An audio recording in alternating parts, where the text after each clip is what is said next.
We're going to actually try and find the Maclaurin series now for a particular function. We already know what e to the x can be written as, but we want to see like where this has actually come from. So I'm going to start off. This is the way I like to organize my page. You may like to do it in a different way, but this is just how I like to do this, is I would just write down and say that f of x is obviously e to the x. That's the function that we're looking for here.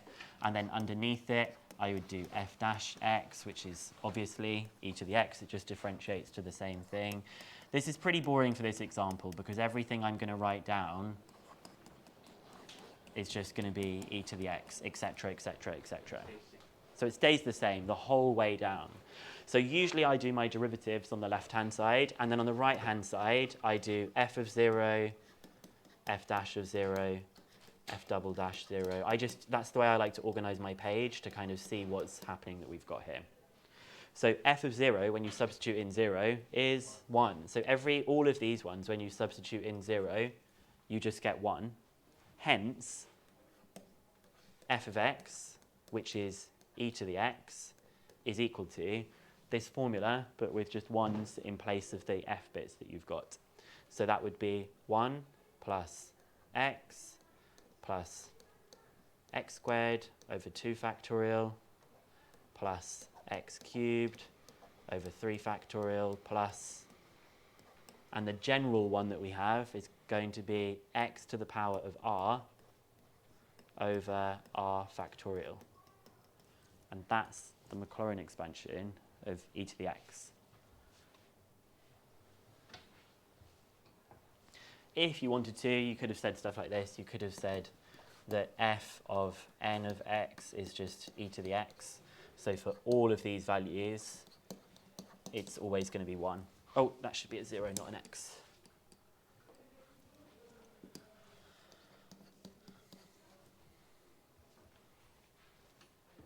Nice, easy one to start with, and we're going to have a look at this on Desmos.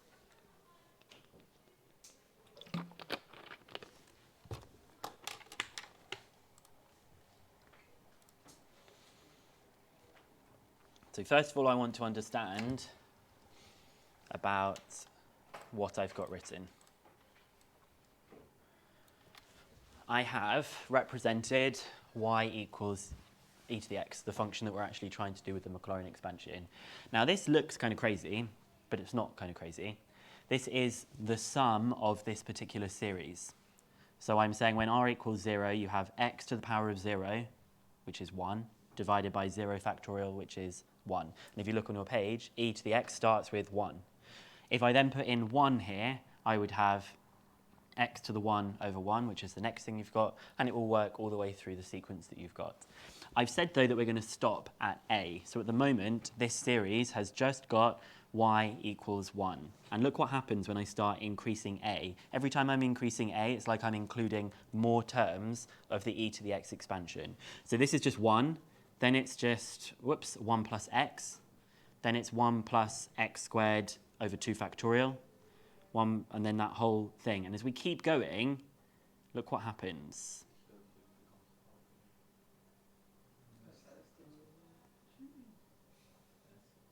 And so after 20 terms, for the section of the board that we've got, they are indistinguishable. If you made this even more, and I zoom out on the board, what you will see happening is for a long time, they are really well matched. But you notice this suddenly goes quite extremely away from this part. This part, it kind of stays with it for a long time. It's a bit because of the fact that what we're plotting here, the blue shape, is a polynomial, and we know that polynomials either have both their branches up or one branch up and one branch down. So it makes sense that they're always going to have the branch up to match the red part of it, but this other branch is going to oscillate between being up and down as it flicks between odd polynomials and even polynomials. But it's just kind of cool to see that function as it builds up, how at the beginning, the only place where this is good, where is this a good estimate at this stage? When x is 0, it is exactly the same. That's because of the first step we did. We substituted in 0. And then what do you think is true when a is equal to 1? Yeah? What did you say? Tangent. It's a tangent.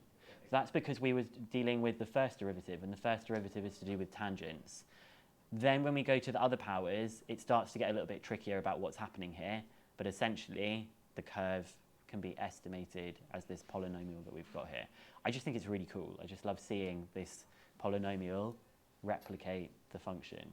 It's just a very, very powerful demonstration, I think. So although we can probably do these ourselves, I want to do these together so that we still get the opportunity of looking at the Desmos thing together. We're going to do it for sine x and we're going to do it for cos x as well. So it's pretty straightforward. The maths behind this is sophisticated, but the process is not as hard as we might expect. So we have sine x as our function, and I'm going to differentiate this function a few times now. Sine differentiates to cos. Cos differentiates to minus sine x. And minus sine x differentiates to minus cos x. And minus cos x differentiates to sine x, because you're having a minus that's already there. So that it would minus cos x will go to minus sine x, which is plus sine x. And then that pattern is going to repeat because we're already at sine x, okay? So we've got this repetitive pattern of things that is going to build up. So we have f of 0, f dash of 0, f double dash 0, f triple dash 0, and 4 dashes with 0. Sine of 0, cos of 0, minus sine of 0, minus cos of 0, minus 1, and then sine of 0, we've got 0 again. So we've spotted the pattern. It is going to go 0, 1, 0, minus 1, 0, 1, 0, minus 1, 0, 1, 0, minus 1 for all of those bits that we've got there. And remember that when you do the function, you have to divide it by the polynomial as well. So for f of x, which is sine of x, it is going to be 0, which I'm not going to write, plus 1x. This one I'm not going to write, which goes with the x squared. And then I'm going to get minus x cubed over 3 factorial. Don't forget that you need to always have the factorials being divided each time. Then I would have 0 for the fourth one, and I would have plus x to the power of 5 divided by 5 factorial. Then the next one would be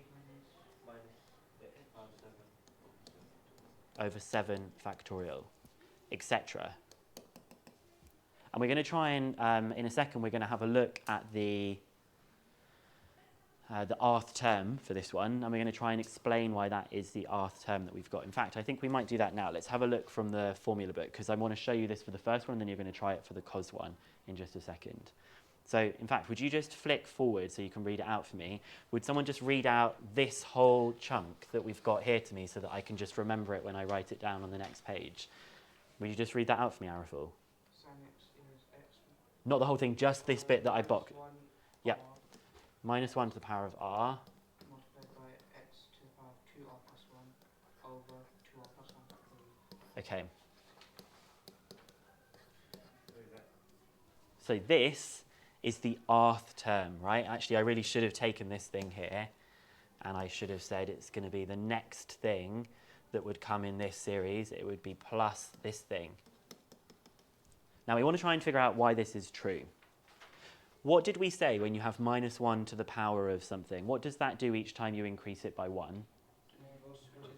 It goes from positive to negative. So this minus 1 to the power of r, when r is 1, which is the first one that we have here, you have minus 1. Oh, actually, that's the second one, isn't it? That's when r is 2. Yeah, but what does it say here? They've got it as r. So... yeah, I think that's actually typed wrong. I'm not sure. I think that should be r plus 1 or r minus 1. I agree. I think this should be, you can either do r plus 1 or r minus 1. So when r is 1, you would have the positive. And then when r was 3 in this one here, that hasn't worked though. Oh, no. I think it does work with r, because the powers are of these different powers that we've got here. So it's not quite the same as the r that we were talking about previously. So when r is 1, you would have minus x to the power of 3. So it's actually talking about that one for r equals 1. This one is when r equals 0. When r equals 0, you have 1x to the 1 over 1 factorial. You have this one that you've got here. So the factorial part is like the nth term of 1, 3, 5, 7, 9. That's why you've got your 2r plus 1. And then the powers also represent that same thing. So you can see the powers and the factorial matching each other. And this minus 1 to the power of r is the thing that does the oscillating between the two things that you've got there. You can see it with the substitution. It's a bit harder to build this up ourselves. But that's from the formula page that you've got. The reason I'm doing that is because I've actually used that for this particular one that we've got here, okay? So it's the same thing as before. I'm going to put it on projector mode so it's a bit bolder for you guys to see. I've got sine x as my orange dotted graph here, and then I've got the formula that's from the book, and you can notice this time I've got r starting with 0, which actually makes sense with what we just said. So at the moment, I have just got the beginning part of this polynomial, which is just the x part. Then I'm going to add in the next part, which will give me x cubed over 3 factorial, etc. So each time I move along a by one space, it's going to add on the next bit. So this is me adding on the next bit with a equals 1. We've got that negative cubic. I'm just going to keep going, and you'll see what happens to the curve as we increase the value of a.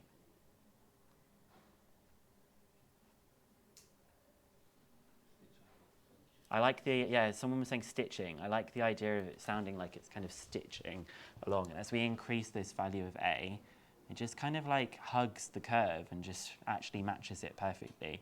And you'll notice about the branches this time, you've always got one up and one down. Why is that happening? It's always what, sorry? It's always odd powers. Okay, so it's always odd powers. And why do we sometimes have one branch up, one branch down, like in that way and then flipped around? Because each time when you add on the next power, it's either positive or negative. So that's why it keeps oscillating between them. But I just think it's so cool that you start off with this thing, this y equals x, and it just slowly like stitches along the graph that we've got like this. A bit of a sort of suggestion though, at this stage, it is a pretty good approximation, but for which part of the graph? Roughly which part of the graph? Yeah, like it's good for the central part. It's good when it's close to 0, okay? It is not good if I was going to do it for 10 radians. It's terrible for 10 radians. So you have to be careful for the Maclaurin expansions that they only work when x is close to 0 or when x is small. If you want them to work when x is big, you're going to need to use a lot more terms for them to be accurate, okay? So we'll go a little, pardon? Why was that? Because it's starting off building around the 0 part that we've got here. And so you can see if you were trying to substitute in a value for like 20 radians into the blue version, it would give you something really far away from the true value of it. It's only good because it always builds up from the 0 part. And you're probably thinking, well, that's not very useful. Maybe I want to put it somewhere else on the graph. That's something you'll look at university. It's also in further pure 1. It's called Taylor series. So if you look at Taylor series, that's something you might like to explore a bit more. It's the same thing as this, but it's shifting the whole graph and moving it along. And you can figure out what that would look like. Instead of it being x terms, it would be x plus or minus terms to make the whole graph shift to a different place. So we're going to just do one more of these. We're going to do the cosine one, and then we're going to look at the graph of that.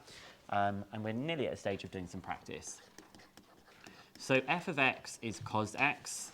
We've pretty much done these differentiations already. Cos goes to minus sine goes to minus cos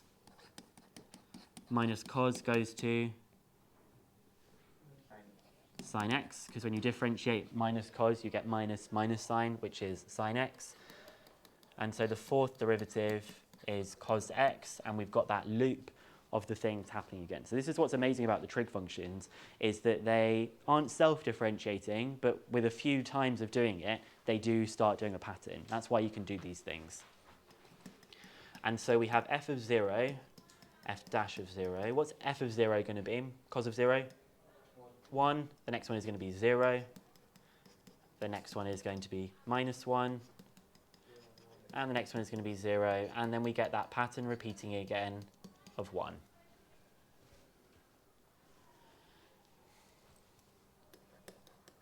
And so f of x which is cosx, is the first one, 1. Then there's not going to be the next one here. And it's going to be minus, for the next term, x squared over 2 factorial. And then the next one is plus x to the power of 4 over 4 factorial minus x to the power of 6 over 6 factorial. And this one is going to be minus 1 to the power of r, x to the power of 2r over 2r factorial. I think that's what's in the formula book for it. It is? Yeah.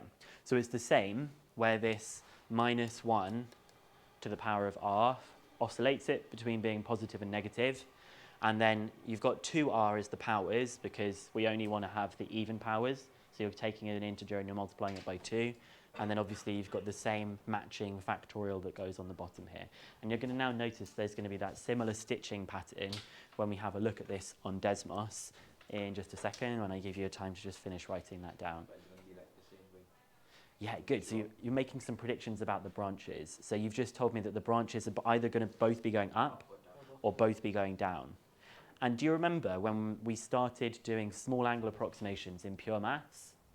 And I said to you, we can approximate cos x as 1 minus a half x squared. That is because of the Maclaurin expansion. You see the minus 1 to the r is like for the second term there isn't r2. No, so this is where r is 0 and this is where r is 1. Why is it on the first? Because when r is 1, you get x squared. Yeah? You could have written it in we could have written it in like a different kind of way.